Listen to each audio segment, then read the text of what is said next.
We've asked 1,000 WoW players what's wrong with Midnight. Well, here we go. Let's get it. This was a positive video, right? Let's get to this one here. Look, Midnight to me overall has been a pretty good expansion. I think it built off of Dragonflight and the War Within and has kind of continued the momentum forward. The story has been better.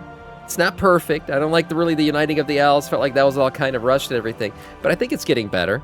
Overall, the content's been good. Lots of variety and ways to gear out. I think all that's been gone pretty well. But what has been bothering players? Let's see what bothers people the most about Midnight right now from Marcellian and Flame. We asked 1,000 people what the worst thing Midnight did for the game was, and the responses have been pretty interesting, depending on which platform you are talking about. This is not us. Worst thing was housing. It's easy. Housing.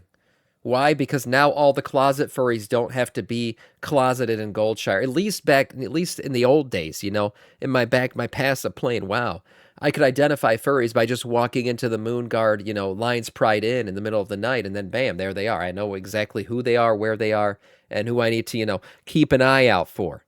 Now they can just go to their house and have their furry parties there. Now they can be quiet, you know. Now you never know. You never know who's a furry. Scary out there. Be careful, guys. Shitting on the expansion, by the way, because Midnight is, statistically, likely the best expansion we have had in the modern WoW era. And it's important to mention that because that makes it all the more obvious where the faults are. What do you think it is? The story? The vibe? The add-ons? Well, we put it up to a vote and we were hoping at least 1,000 people would chime in. Obviously 1,000 people isn't the WoW player base, but a lot more have taken time to participate, and that was only in 2 days. Oh, wow. Not only that, we have hundreds of comments from people actually taking time away from farming crests to voice their feedback. And it's easily the most amount of responses and replies we have had for anything we have done on our public platforms.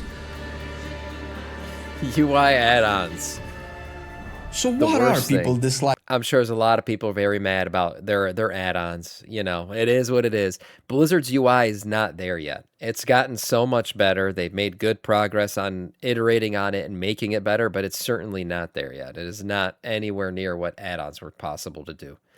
Or at least consider that Midnight has done the worst. Some of the more specific dislikes have to be around the UI changes, particularly when they clash with the class pruning. It's no secret to say that healers have had it the worst so far when healing party members, especially raid scenarios. It is close to impossible to see the frames, and I just finished healing on my Holy Paladin, a stream raid that we did the other day, twitch.tv/MarcellianFlame.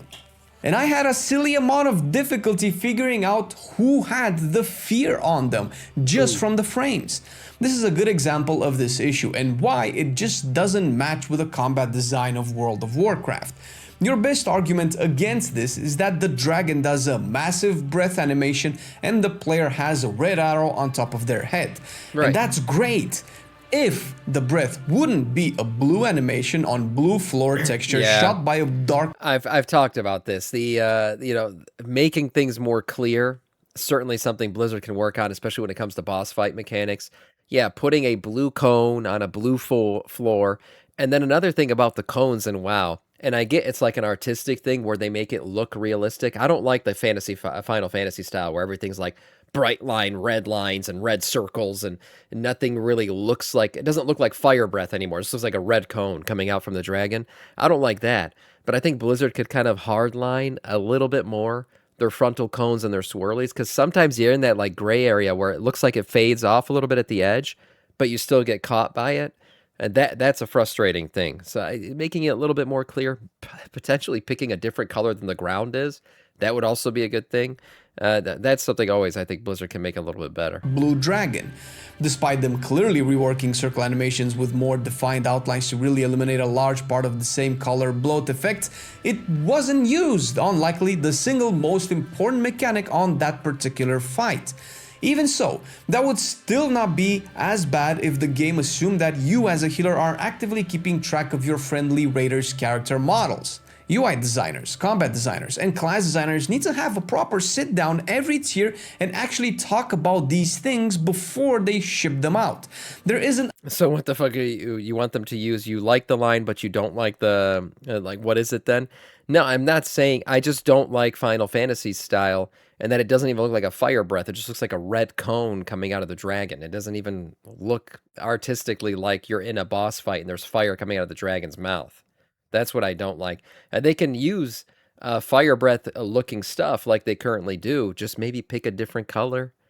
Maybe at the edges, don't have it fade off as, you know, as distant, like kind of hard line it a little bit. You don't have to have it a fucking exact, like, here's a line drawn with a marker. It doesn't have to be like that, but just make it a little bit more obvious where the edge of the flame is. A single healer that's not a healer main for 15 years that doesn't keep their eyes glued to the raid frames with the occasional glances at their character to make sure they aren't strafing off the platform. Oops, was that me I'm projecting?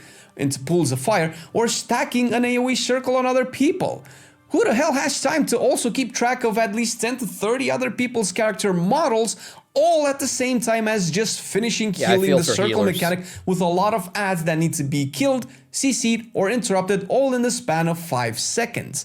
None of these mechanics are difficult on their own, and I bet a lot of healers are fine with either one of them, but when they all happen in very quick succession, while the respective healer also has to take care of their own rotation, demanding a quick response time, adding an overly increasing player action count, it quickly gets to a point where visual clarity plays an important role in player reaction time. Yeah. And if the skill involved in clearing endgame content has to deal with the capability of your eyes discerning between 4 different shades of dark blue with different levels of opacity and almost no contrast with the background, this becomes more of a color matching game than an RPG, MMO or otherwise. But no, this isn't the worst thing ever. Although, adjacent to this issue very closely is the add-on restrictions. The initial plan and purpose behind the movement was likely very admirable, and if some players don't... I still think it's the right move, I do. I still think getting rid of add-ons is a good thing for the game overall. I think the rating has been better without 50 weak auras telling us what to do, and the requirement to download those 50 weak auras. It's just, Blizzard's, it's going to take time before their UI really catches up. They've done a lot of good things with their UI, and I love, you know, I'm happy there's damage meters. Are they perfect? No. I'm happy there's basically what are they called? The bars above every mob's head now. Are they perfect? No. But they're doing things. They're heading in the right direction. It's just going to take time. But if you could go back and ask Sam, hey, should they still do this add-on removal thing? I would say yes. I still think it's the right thing. Agree, they might still agree that add-ons shouldn't be a necessity, but rather a choice. It becomes less of a choice when instead of making dangerous mechanics sparser, they just push them further into the endgame, making more content less threatening rather than mechanically easier. What do I mean? Well, one example as to why add-ons felt mandatory in the past, if we take the healer route again, was that in dungeons and raids as well, but Mythic Plus predominantly, you wanted to know what type and how many defensives your party had. The reason for that was because on boss fights or a large pool in a key, there were and still are about 3 to 4 big mechanics that can either one-shot people or get them really close to dying. He's right about that, but Blizzard did, to their defense, make all of those one-shot mechanics. The cast times for them are so much longer now.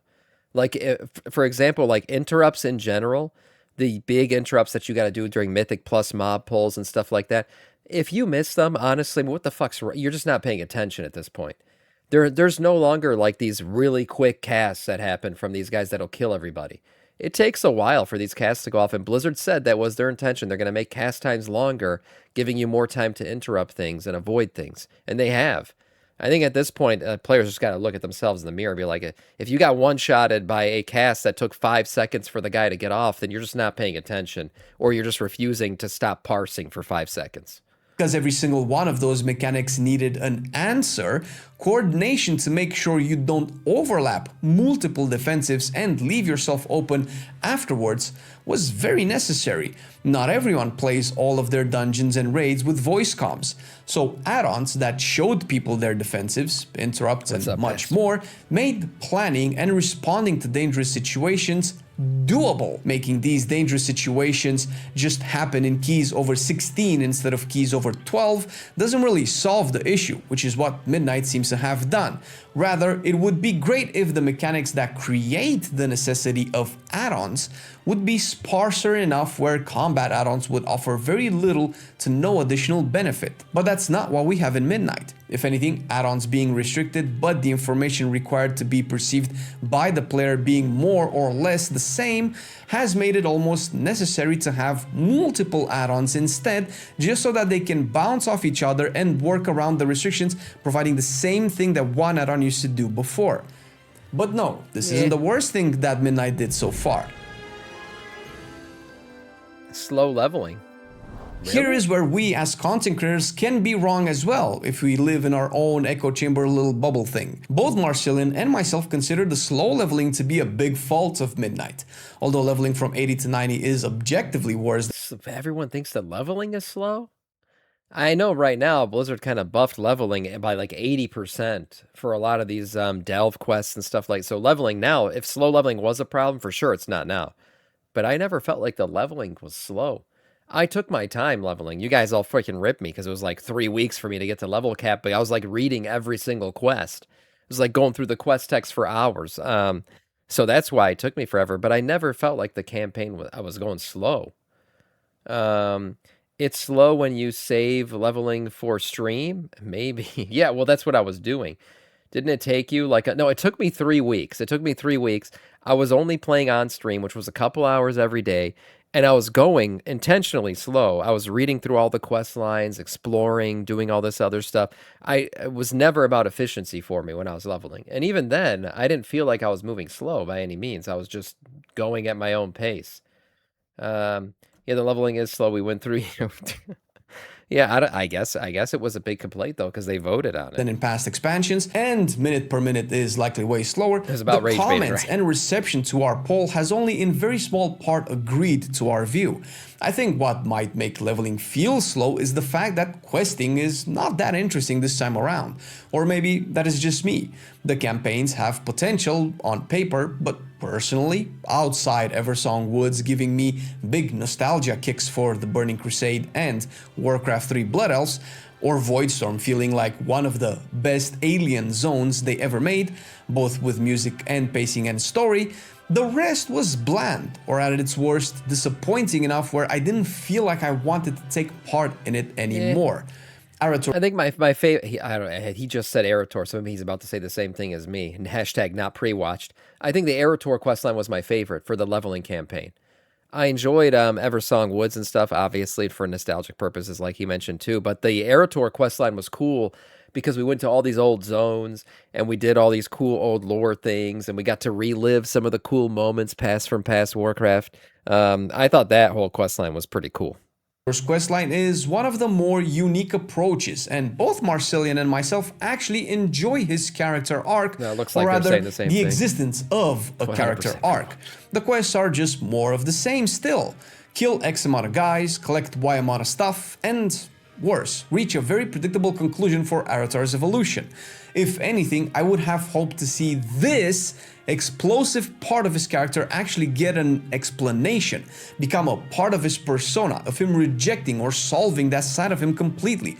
But it feels like it's addressed only in passing, and the focus is more about Arator confronting his dad about the parental issues going around despite it all, starting from him stepping in front of his father's attack and then kind of reluctantly blaming him for it. Or at least the narrative seems to do so. A good part of the quest is also undermining Turalian's character in the story by criticizing his past actions in the... Yeah, I do feel like Turalian kind of got a pass. I don't know. There wasn't... They could have done his storyline a little bit better. Yes, he did the whole angry light man thing, and then it kind of became about Illyria, and he's being a good husband. Like, that was kind of it, I felt like, for his storyline. I liked how Arator made the shield, and he wanted to give it to him, and then he just took it on himself. That was decent. But overall, it did feel like this kind of left, like the story started out and then never really finished because Illyria took the front line in terms of, oh, the void is, it's inside of me. That whole shit was going down. It's funny how they hate the game that makes them so much money for their channel all these years. I actually don't think Marcellian's usually not that negative. I think they make a lot of good content videos for the game. It's okay to criticize the game, you know, in certain points. There's sometimes it's never going to be perfect, so there's always things you could criticize. I think overall they do a decent job of balancing it out. I don't think Marcellian's that negative all the time. There are certainly guys out there, Bryden, though, that do that where it's just always negative. There's always bitching about the game. Second war against And the then they Horde, play it nonstop. as well as his choice, which is a very modern and morally privileged thing to do, making light of his, Illyria's, and their party's sacrifice to go on Outland and close the dark portal from the other side. For Like the people who bitched about the Eretor cinematic, I was like, these people just can't be satisfied. I just watched a man go full like Super Saiyan burning flame after he was getting the shit knocked out of him. He was healing mid-fight, doing all these badass artistic moves and shit. It was an amazing cinema, and there was people hating on it.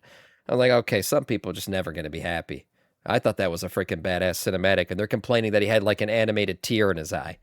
Even though the guy just went full-blown Super Saiyan. Okay, all right, whatever. everyone on Azeroth to be safe. The Amani and Haranir stories feel a bit too safe to be exciting, and the Amani zone and culture felt like what we enjoyed the most, which will come full circle when we discuss the actual agreed upon worst thing Midnight did. And all of these just makes leveling feel kind of like I don't really want to do it. Midnight, the worst thing. Our Okay, Twitter story. or X responses seem to have been around the story and the feeling of Warcraft being gone. The topic of Warcraft not being Warcraft anymore has been beaten to death by almost every content creator, social platform, or live stream, and there are definitely opposing opinions on the topic. We already went through these feelings in the housing cinematic that was released after the actual... Like the whole thing about the housing cinematic and all the housing shit. It's just not for me. And that's okay. Not everything in the game has to be made for me. Whatever. It doesn't, like if the entire game switched to this art style and everything about WoW became silly pink flamingos, okay, then I'd be like, what the fuck? Whoa, what happened to all the cool shit? Why is the entire game filled with pink flamingos now? And why am I playing patty cake with the raid boss? Okay, but that's not what happened. They dropped a fucking cinematic and it's part of this this is like the outside of the world part of the game where you can build a house and decorate it and do all that. It's fine, whatever the fuck, man. If you want to do that, do it. I haven't touched my player housing house in what, it's like the second week of the launch of the expansion. So it's fine, whatever. People get too damn angry about this shit. Whatever, they released an artistic cinematic about housing. They also gave me a badass retribution cinematic with Eretor. I don't need everything to be just the way I like it. Was released after the actual underwhelming Midnight cinematic, but before the actual cool and epic Amateur I just cinematic. think this thing's so All of good. these three cinematics are so different in terms of tone that it really paints a picture of how divided the WoW community is. Blizzard has been trying to fix this every chance they get, and the sentiment behind it is nice. It definitely it does not feel like Warcraft anymore. I know there's that whole like Warcraft, I would not know what it is. It's not always about the Horde and Alliance. Look, the Warcraft not feeling like Warcraft thing, there are issues with the story right now. There are. They still haven't even addressed the sword, so there's that. I mean, what the hell? We're like halfway through Midnight, basically, and we're still saying what sword. So, I mean, eventually we have to get to this point. I just think it all depends really on how they bring it together in The Last Titan. I think the story has gotten better. It's improved since Dragonflight. Dragonflight really felt like, what is going on? There's like a lot of friendship shit going on here, and I'm not even sure if we're fighting a boss anymore. Like, what happened here? We killed Farak, didn't even address the fact we just slaughtered this guy's sibling. It was kind of like the story was like a second afterthought. It felt like in that expansion. Really, that expansion was about relaying a foundation for the systems and WoW, like talents and everything else. The War Within felt like it was shoehorned some of it together. It was kind of incomplete. Midnight was better. I think it's still not completely there yet in terms of story being perfect. The Last Titan. Brad, thank you for the Prime, man. 25 months of doing that. Thank you so much. I appreciate you, man. Going from there, though, I feel like because things are heading in the right direction, I do think they could hit the right keys in The Last Titan and really pull it all together, and we'll be like, damn, that was a pretty good story. I do feel that way. I feel like there's the potential for that right now. The story's not so broken that it can't end that way. I think they're setting it up where this could have a pretty cool ending. It feels like the WoW team wants to make everyone happy, but we all know this is not going to work. And the reason we do know that is because we live in the real world. You cannot make everyone happy. Definitely not like this. You just have to make them happy in turn. This has shown to work in past WoW expansions, or at least the optics of them did. Up until Mists of Pandaria, WoW was a lot more serious. I try to avoid saying darker, despite a lot of people using that adjective, because WoW was never really dark. Never since Warcraft 3, when Arthas committed regicide and patricide in one glorious gut-wrenching cinematic. Cool, sure, Varian dying sucked, and Vol'jin withering away in the Warchief seat was depressing, but come on. We all have seen actual dark stories, whether they are fantasy, fictional, or otherwise. But what WoW had until Mists was at least a consistent tone, which made the Wrathgate man was freaking badass. What a great cinematic that was. The announcement of Pandaren all the more controversial at the time. People criticized it quite a lot back in the day, and if we are being completely honest here, we can probably tell why they insisted on Pandaren being added to the game. With that being said, it was done right. Pandaren had a really cool backstory into being who they were. Their absence for the underrated expansion. I say it every time somebody mentions Mists of Pandaria. Underrated. It got too much hate for the Pandaren, and people didn't give it a chance, and I actually think it was a really good expansion, if you played through it. The majority of the WoW's timeline was really well explained by the Mists casted by, I believe, the first Pandaren Emperor. And after playing Mists, we also know that despite Pandaren being a bit goofy, Garrosh being an absolute genocidal war criminal was not. And the blend between the two vibes was done really well. However, they were hidden this whole time, and that's why nobody knew about them. Motif will wear out if you keep reusing it, like for the Vulpera, or the Earthern, or the Haranir. There's only so much of this concept that people can subconsciously accept before they don't care anymore for it, which played a part into people disliking Haranir being written into the story, retconning the ancestry of trolls and night elves. But funny enough, this is again not the worst thing. Or is it? Oh, there's a worse thing? The absolute most voted thing Midnight has fucked up on was not adding the Amani into the game as a... Yeah, okay, I agree with this. I've disagreed with a couple of these now, but damn, I mean, remember when I made an entire video about how Blizzard hates taking easy Ws? Like, they just literally avoid it like the plague. They're like, oh my god, easy win, brush that aside, get that the fuck out of the way. I don't want to deal with an easy win. This one, how the hell are Amani not playable? This makes no sense whatsoever. It fits the story. They built an entire skeleton out for these guys. They built out so many customizations for them. It just makes and it's been something that people have wanted since like vanilla WoW. How the hell is this not happening? Oh, we got Haranir. What? This one will never make sense to me. Playable race. Now, I'm not saying I'm super proud of the people seeing it this way, because there might be some issue with the fact that our community will organically resonate with our opinions more, because that's just how communities work. But we have seen people disagree with the Amani not being a race as well. We have this comment clearly stating in a very blatant way that they disagree with the premise. We cannot control... It's a small vocal group that are butthurt over the lack of Amani. I don't think so. Most players couldn't care less if you paid them. Right? I don't think so. I think there's a good amount of people who just think Amani troll, and even the ones who would never make an Amani troll, or they don't care. You could ask them, and they would totally agree that it makes more sense than anything for us to have playable Amani trolls. Like, you could not care about making one or having one, but that doesn't mean it doesn't make sense. Everyone would still agree it makes sense. Like, why didn't Blizzard do this? Easy win. Everyone could agree with that.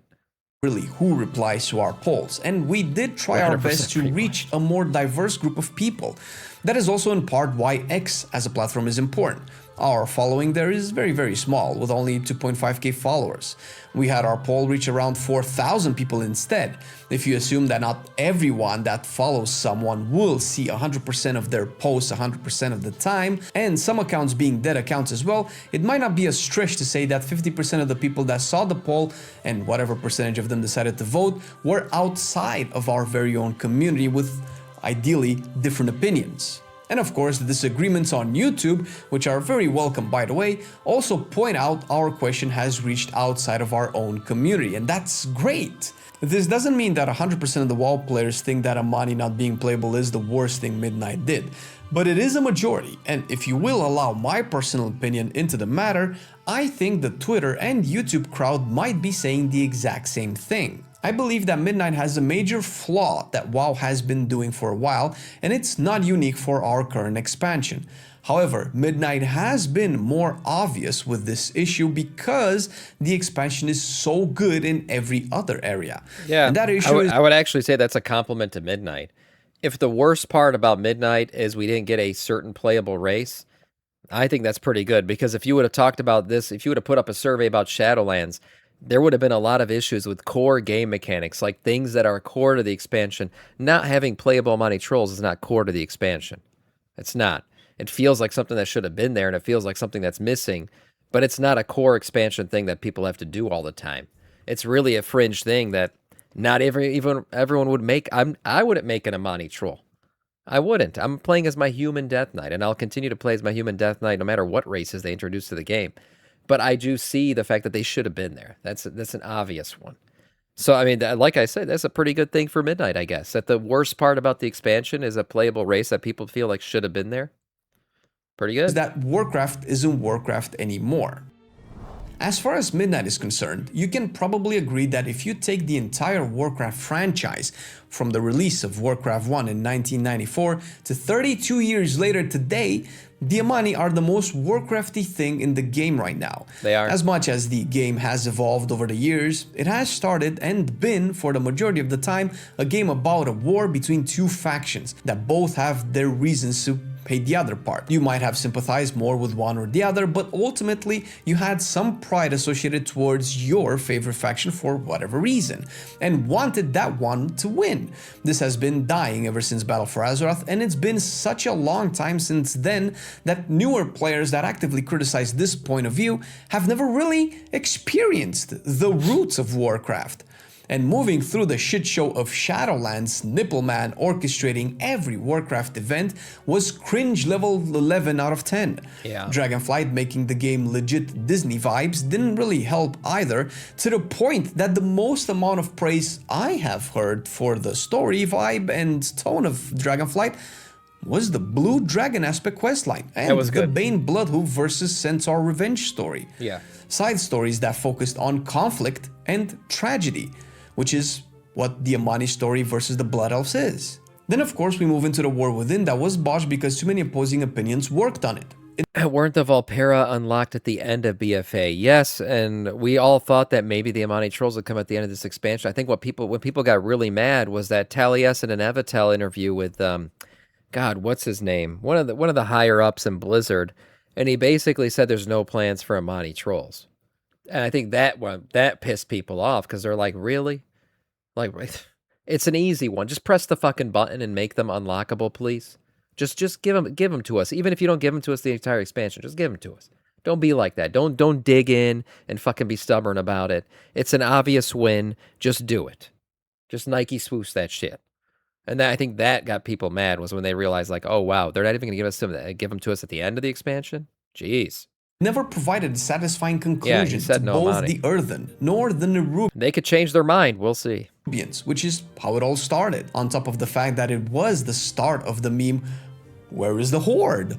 A meme that is perpetuating into Midnight still. We had an interesting comment on X as well, from a person saying that the elf reunification should have been a story all on its own. For anyone that has been a Warcraft fan over the decades, you might understand why that might be true.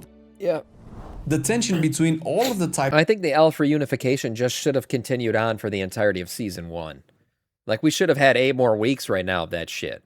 And it could have been more quest line. We could have had more storyline to play through right now about that. I just think it was too quick. Like, what the hell, man? Alpha unification felt like it happened in 2 days.